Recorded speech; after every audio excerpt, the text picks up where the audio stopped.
અને બધાનો ભાવ પ્રગટ કરીને આજ આ હરખનો અવસર આદર્યો છે. અને જે તમને મળ્યું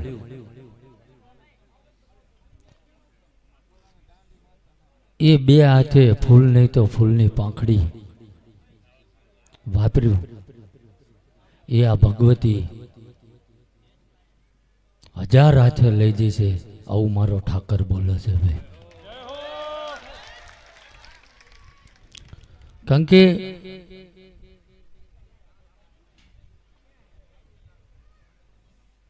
બધાય બેઠા છે આ સાધુ સંતો ભુવા ભક્તો,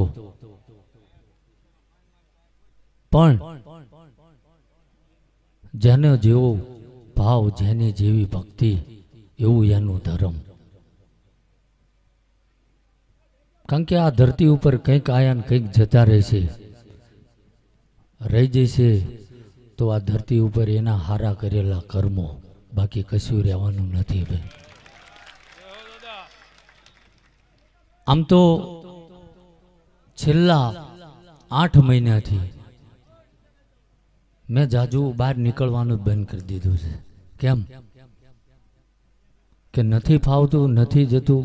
પણ એક જગ્યાએ જવી અને 1000 જણા અહીંયા રાહ જોઈને બેઠા હોય, બાપુ બાજુમાં મારું ઘર છે, અહીં મારું ઘર છે, એટલે એમાં હાંજ પડે તે 25 તો નારાજ થવાના જ છે.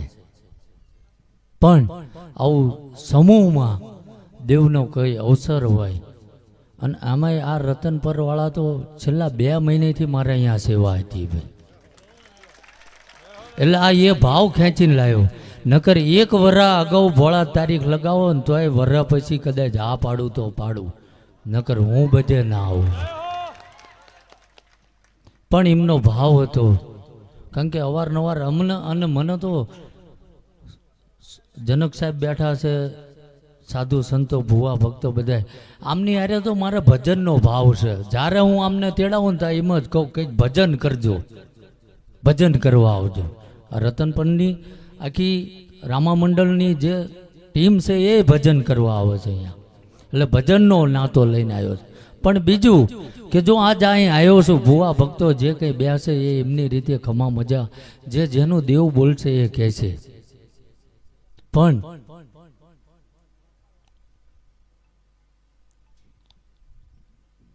મારો દેવ, મારો ઠાકર, કારણ કે હું ક્યાંય વાંચીને નથી બોલતો ભાઈ. જ્યાં જઉં ત્યાં કહું કે ઓછું ભણેલો અભણ માણસ છું ભાઈ.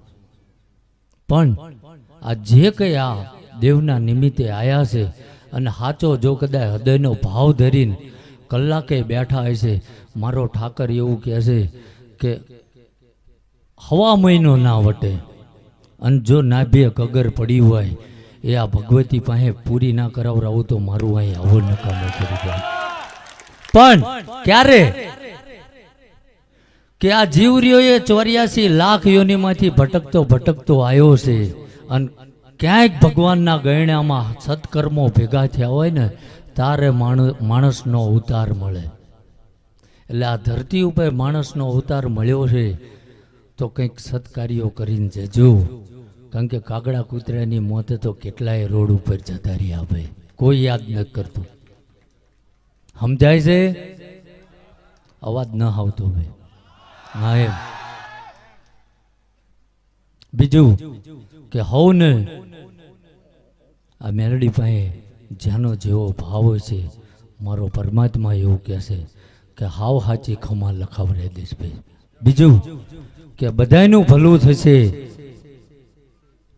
અને આમ તો 3 વર્ષ મારે એમે જે કે રબારીને બધાય જોરાવર નગર ભેગા થયા હતા, ત્યારે મેં એવું કીધું હતું કે કદાચ મારો ઠાકર ફરીથી ભેગા કરે કે ના કરે, પણ આ અવાજ આમાં ક્યારેય દુબળાશ આવી નહીં, મારો પરમાત્મા આવવા નહીં દે ભાઈ. અને હજુ તે આ નાભેથી બોલીને જઉં છું કે ફરીથી ને ભેગા થઈએ કે ના થઈએ, પણ આ જે કે રબારીના ઉંમરે કોઈ દાડો દૂધ બાજરીને દીકરા મારો ઠાકર ઓછા નહીં થવા દેવે. આ પેટ ભરીને આશીષ આપું છું. કારણ કે એમને તો જે કંઈ આવડે એ દેવના કાલાવાલા કરે. બીજું મહત્વની વાત એ કહું, કારણ કે હું ઘણી વાર પોતાની જાતને જ સવાલ કરું છું, બીજાને, અને મારા ગુરુએ કહેતા ઘણી વાર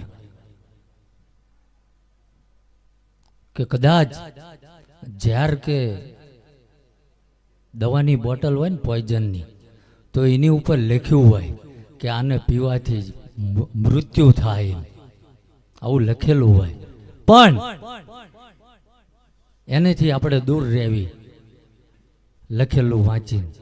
પણ આ સંસારમાં આવ્યા છો તો ઘણી મનુષ્યના રૂપે એવી પોઈઝનની બોટલો છે જેનાથી દૂર રહેજો.